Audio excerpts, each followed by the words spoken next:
Hi hello నమస్తే biography ఛానల్కి స్వాగతం. ఈ వీడియో మీకు నచ్చినట్లయితే లైక్ చేయండి, షేర్ చేయండి మరియు సబ్స్క్రైబ్ చేయండి.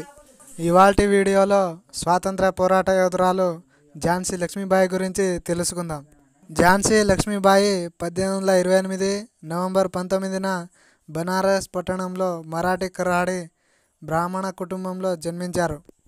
తండ్రి మోరోపంత్ తాంబే, తల్లి పేరు భాగీరథి సప్రే. ఆమె 5 సంవత్సరాల వయసులో ఉన్నప్పుడు తల్లి మరణించింది. ఆమె విద్యలో షూటింగ్, గుర్రపు స్వారీ, ఫెన్సింగ్ నేర్చుకుంది. లక్ష్మీబాయి చిన్ననాటి స్నేహితులైన నానాసాహెబ్ మరియు తాంత్యా తోపే మల్లఖంబా ఉన్నాయి.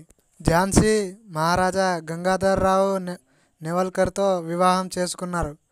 1851 సెప్టెంబర్లో ఆమె ఒక అబ్బాయికి జన్మనిచ్చింది. అతను దీర్ఘకాలిక అనారోగ్యం కారణంగా పుట్టిన 4 నెలలకే మరణించాడు. 1857 సిపాయిల తిరుగుబాటు. 1857 మే 10న మీరట్లో భారతీయ తిరుగుబాటు ప్రారంభమైంది. 1857 జూన్లో 12వ బెంగాల్ స్థానిక పదాతి దళానికి చెందిన తిరుగుబాటుదారులు నిధి మరియు పత్రికను కలిగి ఉన్న స్టార్ ఫోర్ట్ ఆఫ్ ఝాన్సీని స్వాధీనం చేసుకున్నారు. 1857 ఆగస్టు నుండి 1858 జనవరి వరకు రాణి పాలనలో ఝాన్సీ శాంతిలో ఉంది. 1857 భారతీయ తిరుగుబాటులో ఒక ముఖ్యమైన నాయకుడు తాంత్యా తోపే సహాయం కోసం రక్షకులు విజ్ఞప్తులు పంపారు.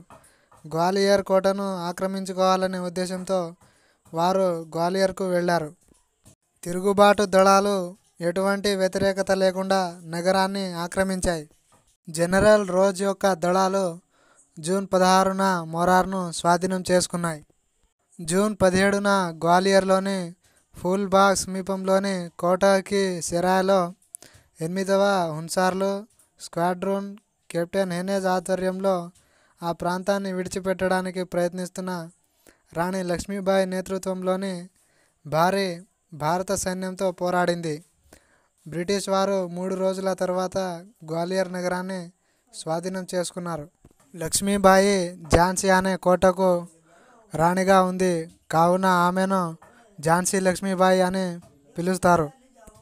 భారత స్వాతంత్రంలో బ్రిటిష్ వారి గుండెల్లో భయం పుట్టించిన ఝాన్సీ లక్ష్మీబాయి తిరుగుబాటుదారులను వణుకు పుట్టించారు.